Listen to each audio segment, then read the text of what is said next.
Donc, أعوذ بالله من الشيطان الرجيم بسم الله الرحمن الرحيم والصلاة والسلام على رسول الله رب اشرح لي صدري ويسر لي أمري واحلل عقدة من لساني يفقهوا قولي اللهم علمنا وانفعنا بما علمتنا وزدنا علما. Donc, euh, dans ce premier, enfin, c'est pas le premier, mais dans ce cours, on va réviser ce qu'on a déjà vu, c'est les lettres qui sont à gonfler, les lettres qu'on appelle les lettres emphatiques. Emphatique, ça veut dire qu'il faut les gonfler. Ça veut dire qu'elles sont élevées. C'est des lettres, quand on les prononce, c'est comme si on creuse la langue. Par exemple, le ta, on va faire ta. C'est comme si on creuse la langue et la lettre, elle s'élève en ce moment-là. Elle s'appuie, c'est elle qui creuse la langue et elle fait le son qui résonne, qui fait le ta. Le qa aussi, c'est pareil, ça fait qa. Le rain, ça fait ra. Donc, c'est pour ça qu'on fait rayril. On ne dit pas dans la Fatiha, on ne dit pas rayril, rayril. C'est ra, ra. On gonfle. Quand on dit on gonfle, ça veut dire qu'il faut toujours creuser la langue pour que la lettre, elle résonne plus. La lettre, elle résonne puisque on lui fait, comme quand vous faites un bruit dans une pièce où il n'y a rien, une pièce vide, où il n'y a que de l'espace. À ce moment-là, vous entendez, il y a de l'écho, ça résonne dans la pièce. C'est un peu le même phénomène qu'on essaie de reproduire. Le fait de creuser la langue, ça fait une chambre où il y a, quand je fais quand je fais ça, la langue, elle est creusée, il y a le palais au-dessus. Donc, c'est comme si j'ai créé un vide. C'est pour ça que ça résonne. Ta, le sod, ça fait sa, sa, le kha, donc ça fait kha. On ne dit pas kha, on ne dit pas khalidina. Normalement, quand on a pris la bonne prononciation, on dit kha, kha, khalidina. Et le va, c'est une lettre gonflée aussi, ça fait va, avvalimin. Donc, pour faciliter à l'étudiant qui apprend ces lettres-là, on lui dit l'expression khussa daratin qiz. Et le fait de l'apprendre, il l'apprend rapidement. Il saura que là-dedans, il y a le kha, le sad, le dod, le raïn, le ta, le qa et le va. Donc, ça, c'est les lettres emphatiques. Ça veut dire qu'il faut vraiment, chaque fois que vous lisez, que vous tombez sur ces lettres-là, gonflez-les très bien. Il ne faut pas hésiter. Oui. Donc, comme dans la Fatiha, Ghayril Maghdubi, le dod, Maghdubi, le dod dans Maghdubi, souvent on fait Maghdubi comme un dal, mais il faut bien faire un dod, Maghdubi. Ensuite, on va faire la. Alors, je reviens en arrière juste sur la. Plus rapidement ici. Voilà. Là, on va voir les lettres qu'on appelle la qualité des lettres, de ces lettres-là. Donc, ce que je disais la dernière fois, on en a parlé déjà. La science du tajwid, la science de l'apprentissage de la bonne lecture du Coran, elle se divise en plusieurs chapitres. Mais les deux premiers chapitres, c'est Makharijul Huruf, c'est-à-dire la bonne sortie des lettres. Chaque lettre, on va dire à quel endroit elle sort. Le ba, par exemple, je dirais c'est sur les lèvres, ça fait ab, ba. Et tu te rends compte que si tu ne colles pas les lèvres, tu ne peux pas dire le ba. Ça veut dire elle est précise quand on te dit la lettre ta, c'est l'arrière de la langue, enfin l'arrière de la, comment dire, les racines des dents ici, les incisives du haut, avec l'extrémité de la langue, ça fait at, ta, at. Le ta, ça fait ato, ato. C'est le même endroit, sauf qu'elle est gonflée. Le ta est gonflé. Et donc, il y a une qualité. Donc, ouais, donc, je continue ce que je disais. Donc, je disais que les deux premiers chapitres du Tajwid, c'est la bonne sortie des lettres. Et le deuxième chapitre, c'est le chapitre sur la qualité des lettres. Chaque lettre a des qualités ou des propriétés qui vont avec elle. Et parmi ces propriétés, on vient de voir les lettres à gonfler. Ça, on va dire, c'est une propriété de ces lettres-là, ou c'est une qualité. En arabe, on dit sifat. On l'appelle qualité, mais ce n'est pas le bon. Moi, je dirais plus propriété ou spécificité. Chaque lettre a des spécifications qu'il faut respecter ou propriété. Et ici, on a déjà vu la propriété sur les lettres qui sont gonflées, les lettres emphatiques. Et maintenant, on est en train de voir les lettres qu'on appelle qalqala. Qalqala, euh, euh, on dit, euh, pour vous résumer ça, on va dire que c'est comme si ça rebondit, en fait. C'est comme on a une balle, on rebondit sur le mur, elle revient. Alors, ces lettres-là, quand ils ont le soukoun, c'est le rond, le petit rond, ici, là, vous voyez, le soukoun, c'est ça qu'on appelle le soukoun. Alors, par exemple, le dal, ça fait ad, le jim, ça fait aj, le ba, ça fait ab, le ta, ça fait at, le qa, ça fait aqa. Et comme je vous disais la dernière fois, le dal, par exemple, quelqu'un qui récite Qul huwallahu ahad, normalement, s'il n'a pas appris, automatiquement, s'il a pris le tajwid, il va dire Qul huwallahu ahad, Allahu samad, lam yalid wa lam yulad, wa lam yakul lahu kufuwan ahad. Et on se rend compte qu'il y a quelque chose qui manque dans la récitation, puisqu'à la fin des versets, par rapport à quelqu'un qui va bien réciter, qui a fait le tajwid, il va faire cette propriété-là, qu'on appelle le qalqala, qui concerne toutes ces lettres-là. Il n'y en a que 5 ans. Et pour les retenir, on retient cette expression. Qutubujad. Le qa, le ta, le ba, le jim, le dal. Donc ça fait qutubujad, pour se rappeler. Et normalement, la personne qui va réciter Qul Wallahu Ahad, après avoir appris cette règle, il va rebondir le dal, puisque le dal, forcément, quand on s'arrête à la fin, Qul Huwallahu Ahadun, normalement c'est Ahadun, mais comme on s'arrête, on s'arrête toujours sur une soukoun, sur une voyelle qui est comme ça. Donc, du coup, donc ça va être Qul huwallahu ahad, ahad. Le dal qu'on n'entendait pas tout à l'heure, maintenant on entend bien quand je fais cette propriété. Et c'est à ça que ça sert. Qul huwallahu ahad, Allahu samad, lam yalid wa lam yulad. Walam yakul lahu kufuwan ahad. Ad. Voilà, donc je vous ai donné un exemple. Voilà, donc vous retenez que toutes ces lettres-là, quand elles ont le soukoun, le rond, il faut toujours appliquer la règle du qalqala. Qalqala, c'est comme si on remontait une balle. Ab, ad, etc. Donc retenez ça. Ensuite, pour finir, avant d'aller travailler la lecture des sourates, on va aller voir ce qu'on appelle, alors, page 65. Voilà, donc on va aller là pour voir les lettres de Idhar. Donc Idhar, c'est la transparence, ou la clarté, ou la mise en évidence. Ça veut dire que ici, si vous regardez bien, elle concerne toutes les lettres de la gorge. Rappelez-vous, on avait vu au fond de la gorge, c'est le A. A, le A, qui est quand c'est le soukoun. Le H, quand on fait le c'est le fond de la gorge. La aïn qu'on était juste en train de faire à l'instant, Céline. Donc ça fait le milieu de la gorge, ça fait ah, ah, ah. Le ha aussi, c'est le milieu de la gorge, ça fait ah, ah. Le raïn, ça fait ar, ar, ar, ar, tout en gonflant.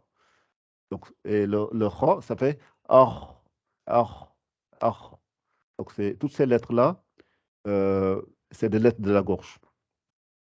Et ce qu'on est en train de dire ici, c'est que si ces lettres-là sont précédées par un tanwin. Tanwin, vous voyez, c'est n'importe quelle lettre qui est dans le rond qui est ici, avec 2 traits en haut, 2 traits en bas, ou 2 damma, ce qu'on appelle le ou. À ce moment-là, on lit avec transparence. Ça veut dire, je n'essaye pas d'appliquer, comme on va le voir dans certains cas, il faut faire le runna.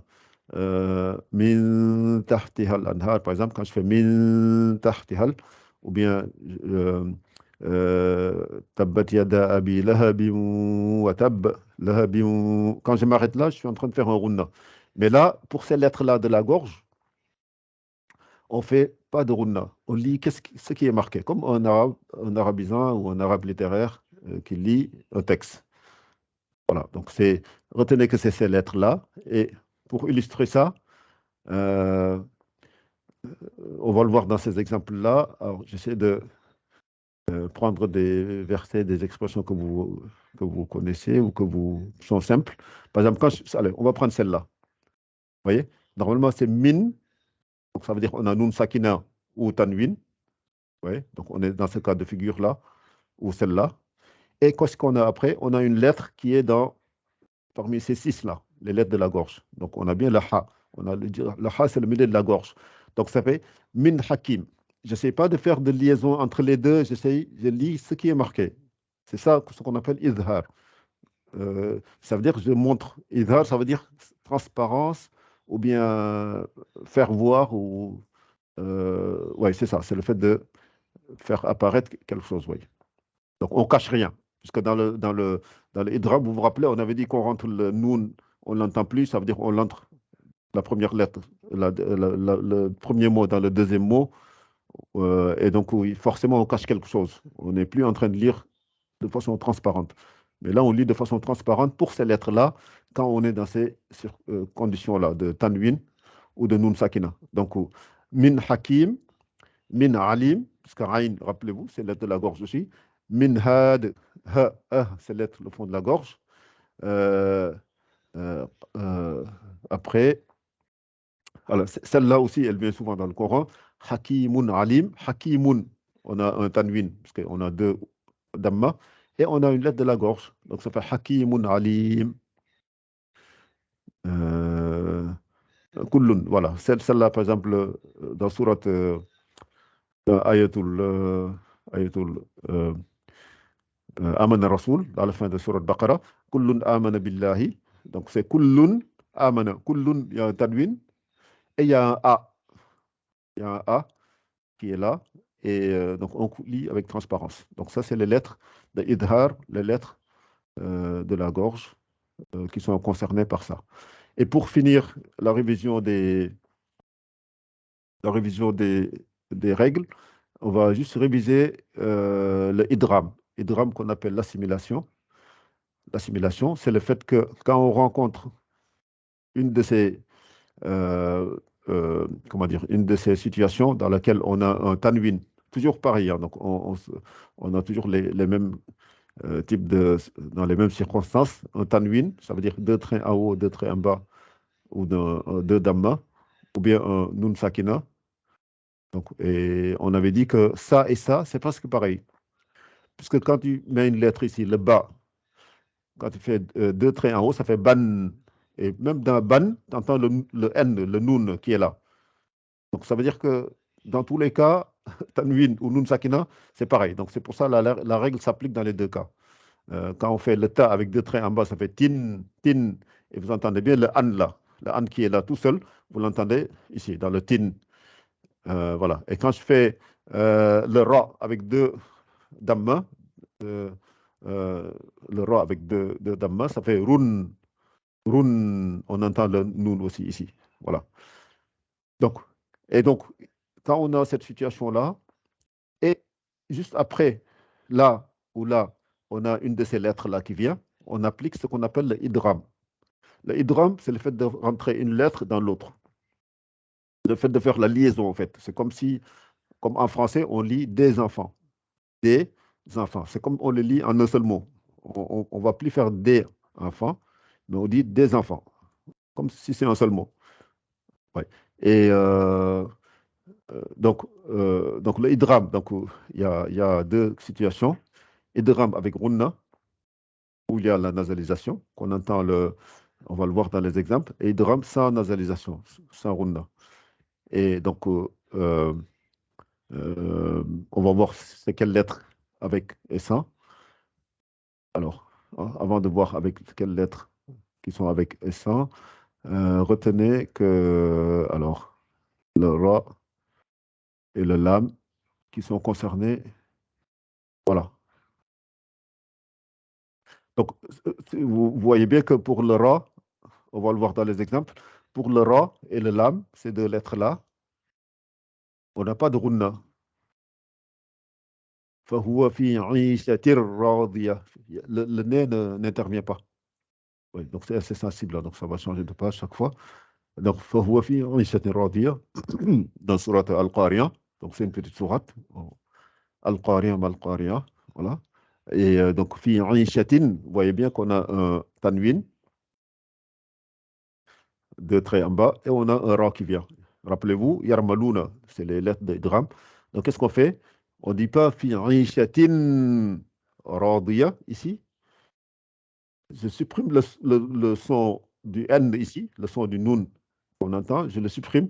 Donc, c'est-à-dire je rentre directement Quand je fais le ti, directement, je rentre dans le ra. C'est ça qu'on appelle. Donc, forcément, je cache quelque chose. Mais là, il n'y a pas de runna parce que c'est le ra. Donc, je fais fi ishatir, tir, T-I-R, tir, fi ishatir radiya. Mais un ra qui est gonflé. Donc, fi ishatir radiya. Et c'est pareil aussi pour le lam. Le lam. Donc, on a le idgham, on fait l'entrelacement, mais il n'y a pas de runna, pareil. Oui. C'est un rian. Le,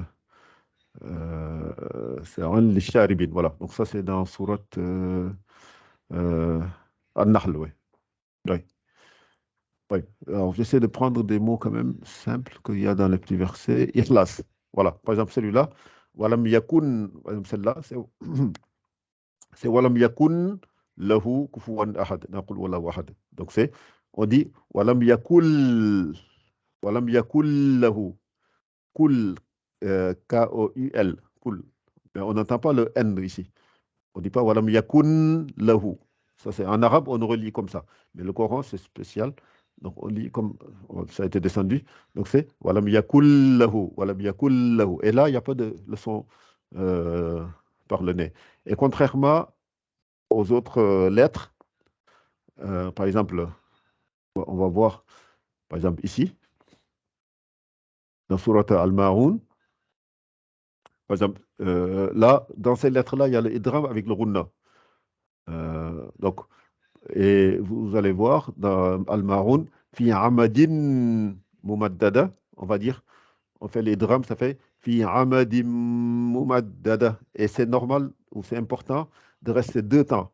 Quand on dit 2 temps, tous les runna dans le Coran, chaque fois que vous devez faire une nasalisation ou bien faire un ikhfa, ou bien faire un mime avec shadda, ou bien un nun avec shadda, il faut que vous restez 2 temps. Quand on dit 2 temps, c'est le temps de prononcer 2 fois la lettre avec une simple voyelle. Par exemple, le ba, vous avez le temps de dire 2 fois ba. Vous êtes ba, ba. Ta, ta. Donc, et vous comptez, hein, vous pouvez rester, compter combien de temps vous restez là-bas. Ça fait fi amadim, fi amadim mumaddada. Fi amadim mumaddada. Voilà, ici. Ce qu'on est en train de faire là. Donc, on fait l'entrelacement. Fi amadim mumaddada. Il y a quelqu'un qui essaie de rentrer, je crois. Oh, enregistrement Adem. Ah, il n'avait pas fait l'enregistrement? Informé. Oui, donc ça, on a déjà. Ah, si, il y a quelqu'un qui est rentré. Peut-être qu'elle avait un problème. Fama, elle est là. À moins qu'elle a essayé de se. Fama, peut-être que un problème pour. Ouais. Ou c'est une erreur, peut-être. C'est une erreur. Oui, bon. On continue. On fait vite puisque le temps passe. Alors, si je reviens sur l'affiché, la salle d'attente. Ah, ouais. Fama, peut-être il y a un problème, hein, puisque. Euh, Allô, Fama? Oui, Oui, ça affiche comme quoi, comme si tu voulais rentrer. Mais tu oui, es, tu es déjà là. Tu es oui. déjà là. Aussi, Ouais. ça avait coupé en fait, c'est pour ça. Ah, d'accord. OK. Ouais, OK. OK. Donc, on continue. Donc, on revient rapidement sur ça pour finir et commencer la lecture. Alors, donc, par exemple, si je prends Tabat Yada, comme on l'a déjà vu, hein, je ne cite pas beaucoup d'exemples, juste 2 exemples, j'ai cité. Par exemple, dans Tabat Yada, Abi Lahabin Watab, Abi Lahabin, vous entendez un tanwin, et après, il y a le tanwin, il y a quoi? Il y a un waw. Alors, Yarmaluna, le ya, le ra, le mim, le lam, le waw et le nun, Yarmaluna. Donc, chaque fois qu'on a ces lettres-là qui viennent après un tanwin ou nun sakina, on fait l'entrelacement. Donc, ça fait, on ne dit pas lahabin watab. Ce qui est marqué en arabe littéraire, on aurait dit lahabin watab. Mais pour le Coran, on va dire lahabin watab. Lahabin, on n'entend plus le luluna, lahabin, le n là, on n'entend plus. Donc, on fait l'entrelacement, ça fait lahabin watab. Voilà. Donc, je pense, comme c'est une révision simplement, on ne va pas passer plus de temps sur ça. On va passer à je vais lire les sourates de la dernière fois. Et puis, on va passer, comme ça, je vous laisse lire aussi. Donc, les sourates qu'on a vues la dernière fois, c'est ces deux sourates-là que vous avez préparées, que vous allez lire après. Donc, moi, je vais vous les relire pour vous rafraîchir un peu comment on doit les lire. Et après, je vous lirai dans la foulée les deux sourates de la semaine prochaine. Comme ça, on va aller vite. Alors, j'agrandis un petit peu plus. Voilà. Donc, toujours, on commence par A'udhu billahi minash shaytanir rajim. Bismillahir rahmanir rahim. Donc, on s'applique à lire lentement pour bien sortir toutes les lettres. Donc, li'ilafi Quraysh. إيلافهم رحلة الشتاء والصيف فليعبدوا رب هذا البيت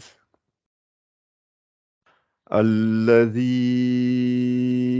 أطعمهم من جوع وآمنهم من خوف.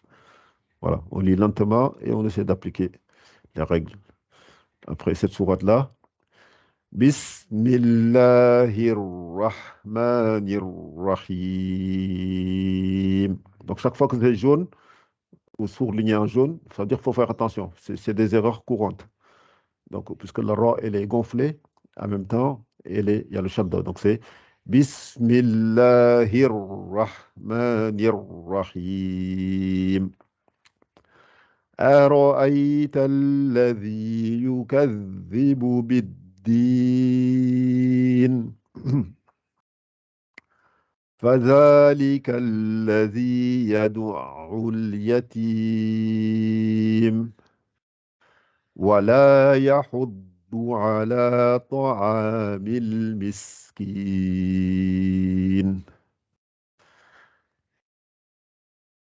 Là, par exemple, il y a un idgham. Donc, on ne dit pas fawailun lil musallin. Donc, c'est fawailul lul. Voilà. Fawailul lil musallin.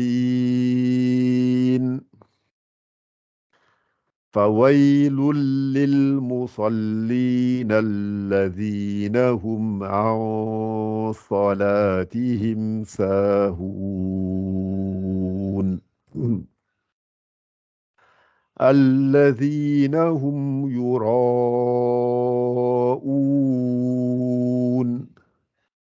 ويمنعون الماعون. Non, on va faire les sourates de la semaine prochaine. Donc, elles sont de petites sourates euh, très courtes. Il n'y a que 3 versets pour celle-là, par exemple. Donc, c'est Bismillahirrahmanirrahim. Inna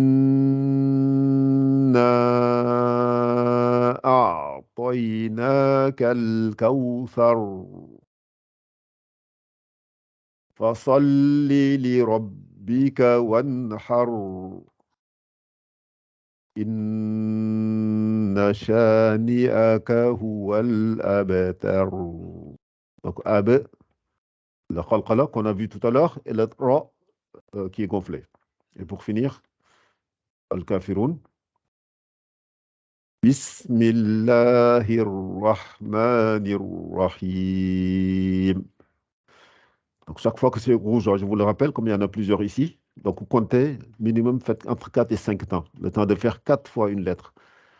Donc, je vais compter même, vous allez voir. Je ne sais pas si vous voyez la vidéo en même temps. Enfin, vous voyez en même temps, mais j'essaie de compter en même temps. Donc, قل يا أيها الكافرون لا أعبد ما تعبدون ولا أنتم عابدون ما أعبد Qalqala à la fin, n'oubliez pas. Wala ana abidum ma abadtum. Alors, idgham. Abidun ma abadtum, c'est abidum ma abadtum. Wala antum abiduna ma a'bud. Lakum dinukum waliyadin. Sadaqallahu al-azim. Voilà, donc ça, c'est les deux sourates qu'on va faire, que vous devez faire pour la semaine prochaine. Donc, je vais arrêter l'enregistrement. Je pense que c'est bon pour celui qui voulait suivre ce qu'on a